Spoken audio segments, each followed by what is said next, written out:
My name is Yanfei, top legal expert in Liyue, and for the avoidance of doubt, no one else comes close. From commercial litigation, to civil mediation, to criminal lawsuits, I'm fully versed in every area of the law, and I guarantee you a swift and satisfactory conclusion to your case. My contact details? Where should I write this down? Paper will just get lost, and it'll only rub off if I write it on the back of your hand, so... Aha! I know! I'll just write it here on the close of this... whatever this thing is that follows you around. I'll remind you again. The law can be both a help and a hindrance. Sometimes the law is compatible with human nature, but sometimes the two conflict. Balancing the two is a discipline in its own right. The case before us is a strange and unprecedented one indeed. Rain! Oh, Lord of Geo, please do us a favor and clear this up at your earliest convenience. I submit that we cannot afford for the codices to get damp. What kind of injurious weather is this? It's cold. Achoo! I have to head out this morning to meet a client about a creditor dispute, but I also have to follow up on a consultation from last week by noon. All right, time to get to work. I'm a little sleepy. I know, a vigorous debate should wake me up, and I've got just the topic. The Northland Bank's presence in Liyue does more harm than good for our economy. So, are you for or against? The night market? I was planning on organizing some files this evening, but if you're going, I can join you. Oh, I should mention, lots of vendors go for the hard sell in the evenings because they want to be able to start with fresh produce the next day, but also don't want to lose profit on what they have left today. So, leave the negotiating to me, and if you have any leftovers, those can be my fee. Need a cure for insomnia? Let me read you the history of the development of Liyue's legal system. None of my friends have ever lasted longer than 20 minutes. Oh, you want something more fast-acting? Then I'll recite from the legal codices. Let me know in the morning which section I got to before you fell asleep. Okay, here I go. You think I come across as quite imposing when I'm reading through case files? Well, that's only when I'm in work mode. It's like I have an invisible switch. Flick it one way and I'm in normal mode. Flick it the other way and I switch to work mode. Surely you must have a switch like that too. Civil cases are the ones I dread the most. Divorces, custody disputes. It's a thankless task trying to unpack these kinds of cases with logic and reason. You have to be kind, courteous, and patient with your clients, even though half the time they are completely incapable of participating in a constructive discussion. I know I advertise myself as being fully versed in every area of the law, but honestly, if it were up to me, I'd rather everyone could just get along so we wouldn't have so many of these cases. You want legal advice from me? Sure.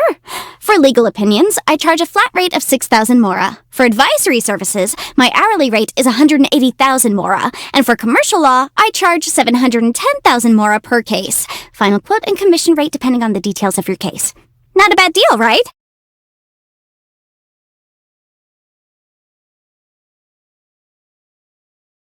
If you're concerned about what kind of complicated issues you might get tied up in during your travels, your best bet is to bring someone with you who knows and understands the law. Someone like me, for example, whose expertise goes beyond just the law of Liyue. Well, actually, having said that, Fontaine's law is notoriously complicated. Though, with my level of intelligence, getting acquainted with it should be no problem. Anyway, my point is, you can always rely on me. Visions appear in response to strong desire. So as someone with ideals, it's only natural that I should have received one. Because above all, I wish for all people to live honest lives and abide by the law.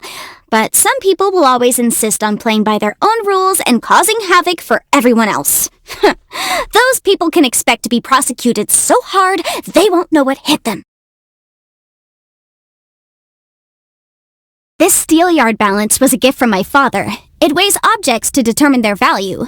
I usually use Mora for the weight, but it can only give the original price. For example, 1,000 years ago, Liyue was covered in glaze lilies, and they weren't worth anything in monetary terms. Then, when they suddenly declined a number, the price shot up in response, but the value shown by the steelyard wasn't updated. It still shows them as their original value. In other words, dirt cheap. So, most of the time, this isn't a very useful tool for work purposes. Huh? You want to try weighing something? How about we could weigh your little friend here? Will that do? The Historia Naturalis Liyue has an entry about a waterborne plant called the horsetail. It claims that the horsetail is a medicinal herb that stands alone on the banks of Dihua Marsh. Its color is that of the clouds at sunset. Apparently, if you grind it into a powder and mix it into your ink, it makes your writing water-resistant. But it's a shame. I've been to Dihua Marsh at least 100 times, and each time I end up with baskets and baskets of the common purple variety, but not a single one of the kind that the book describes. I have a self-defense method that I call Wrath of the Flame, based on a punishment called the Wrath of the Rock, which is detailed in the ancient work, the Comprehensive Compendium of Liyue Law. The Lord of Geo is the god of contracts, and contracts, too, can be seen as a way of restraining people. Ergo, Liyue Harbor has been the city of contracts since time immemorial. I heard that little herb gatherer has written out a whole set of behavioral rules for herself. She may be small, but boy, has she got her head screwed on. She's definitely destined for greatness. The young of today shall outperform us tomorrow, as they say. I must admit, she has my respect. Ganyu is kind and thoughtful. It's just a shame she's so busy all the time. Most of the time, she's buried in an endless pile of paperwork, the only exception being her nap at noon. Don't get me wrong, I have to put in some hours at work too, but I'm happy with the job I've chosen, and it's certainly a lot less taxing than hers. The Feiyun Commerce Guild is one of my oldest clients. Their approach to business is meticulous and thorough, and every business meeting I've had with them has always been attended by the head of the house himself. Last time, though, I happened to meet their youngest, Xingqiu. To my complete surprise, the lad had no trouble whatsoever keeping up with my train of thought. He was very eloquent, too, and had excellent manners. Definitely not a simpleton. I always hear people saying that the director of the Wangsheng funeral parlor has an unorthodox approach to business. They think she's gone a little non-compos mentis after being in the funeral business so long. What are these people talking about? The Wangsheng funeral parlor provides a legitimate and necessary service, which is the cornerstone of any successful enterprise. Work is just work. There are no good and bad jobs or lucky and unlucky jobs, just jobs that need doing. If I had one gripe, it would be that the director rarely comes to me for legal advice. Mr. Zhongli has so much in-depth knowledge on so many topics, he's like a walking library, you know what I mean? He's a total savant, though he never flaunts it. I could tell just by looking at him. People like him rarely shy away from taking on complex problems alone, so in my estimation, he's certainly not a potential client. And yet, somehow, I can't help but think I know him from somewhere. It's hard to describe the feeling. I asked my father about it, and he just said something to the effect of he didn't know either, though he seemed a little evasive. It was so strange. Anyway, makes me wonder if my father is hiding something from me. All right then. If he won't tell me what's going on, I'll just have to find out for myself. You must have heard of the Tianquan Ningguang. She's the highest authority where the law is concerned, and often makes amendments to the legal codices. Every round of additions, retractions, and revisions generates mountains of material. Why, the latest edition of the legal codices contained 3 new laws, 121 revised legal annotations, and an array of new legal precedents. Archons know how long it's going to take me to commit them to memory. Still, she's a businesswoman at heart. I'm not about to let her beat me when it comes to the law. Once I finish memorizing these, I need to step up my productivity. The Yuheng doesn't deal with matters of the law, and thank goodness. Knowing Kuching's attitude toward work and ruthless efficiency, I'd end up losing a lot of work. Although, no, surely it wouldn't come to that. She's a stickler for doing things the right way. No doubt she'd offend people. But if she had someone like me as her legal assistant, no way. Why should an eminent legal expert such as myself be relegated to the role of assistant? If she needs legal counsel, she can come and find me. Eula saved me once, and we've kept up correspondence ever since. She's very familiar with the Knights of Favonius' legislation, but has never been one to be bound by convention. She uses cunning logic to deal with problems flexibly. Perhaps the reason we get along so easily is that I'm a similar type myself.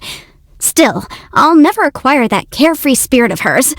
We are in very different professions after all. A client? Very pleased to meet you. Here's my card. I'm afraid I can't leave my desk today. If it's a dispute we're dealing with, then please bring the relevant parties here to see me. Let me just give you a breakdown of my fees. One moment. Huh? You came just to chat? No fee necessary then. So just to clarify, you came to chat as friends with a legal expert that you've never met before. Care to explain? These antlers? Oh, well, my father is an Adeptus, so I have Adeptus blood myself. Still, I was born during peacetime here in Liyue. I never signed a contract with Rex Lapis. Naturally, I don't have to concern myself with adeptal affairs. I'm free to focus on the life I want to live. Works for me. Contracts of that magnitude, lifelong commitments? I've only ever signed one with my father. It's about living happily, I suppose. That's the kind of person he is. I'm proud of him for that. If he'd wanted me to sign a different contract, say, one about working myself into the ground, or stepping on others to achieve success, I would have ran away by now. Sometimes the commercial disputes I handle don't end very pleasantly. The other party might win compensation way in excess of the damages, or pay damages far exceeding the costs. Such is the price of violating a contract. Some people say I'm pretty terrifying. Others try to avoid me altogether. But I don't need to explain myself to anyone. Since the very beginning, the welfare of Liyue has been my primary concern. Think about it. The origin of disputes can be traced back to the violation of contracts. People are a lot less likely to violate contracts when they see the fallout. Making sure that people realize the importance of contracts is a crucial part of my work. Most of the time, I feel that I have a happy and laid-back existence. I have a successful career, clothes on my back, and the freedom to go wherever I please. I've also got quite a way with words. Nobody can beat me in a debate, and yet there is no law or standard that can define a happy life. For me, interesting people and engaging affairs, knowing where to go and which path to choose, these are all enough to bring me happiness. And on that note, you too are a source of happiness for me. In any case, whatever the life you live, the most important thing is to respect and understand the law. After all, as soon as you stray from the law, the world begins to fall to ruin. My hobbies are reading and appraisal. Reading begets knowledge, appraisal improves judgment. As such, I read everything and appraise anything. If you don't believe me, bring something over sometime. If there's a market for it, my estimate won't be far off. Take this stone, for example. Must be, 600 mora. My friends from the communications office often get me to go fishing with them. They say it's to exchange angling tips, but deep down, everyone's keen to show off. I've gotten the better of everyone 100 different ways, but they continue to scrutinize my business. After so much success, it's gotten a little embarrassing. So every time, I end up taking advantage of my ingenious acting skills to make myself seem humble, you know? What's with the face? Are you doubting me? Oh, on that note, let me recommend my one true love. Tofu. Tofu all the way. Light in flavor, tender in texture, not to mention smooth and nourishing. It goes well with all manner of soups and dishes, and more importantly, it's available throughout the seasons. Beauty over complexity. Tofu dishes are my kind of flavor. I don't like cold dishes. Maybe it's because I rarely eat them. When I would get home late, my father used to keep a lantern lit for me. He'd hear me coming and ask me if I was hungry. In his words, the best dishes are served hot. Happy birthday! Here, this is for you. I've collated legislation from all the nations. You're planning to go traveling, right? It will serve you well to familiarize yourself with the laws of the different lands. Don't study too hard, mind you, or else I won't be of any use to you. Do not seek to emulate the past, for there is no law that can suffice for all time. This is a lesson I must always bear in mind. Only by adhering to the law can the people solve life's myriad of problems. Studying the law allows one to have grounded conversations, whilst learning martial arts allows one to prevail against groundless violence. Hey, wait a minute. Does this count as martial arts? Well, I guess I've mastered both the pen and the sword. I've been lucky to have you with me through to the end of my training. Compensation? A 24-hour specialist personal advisor? Sounds good, but no haggling.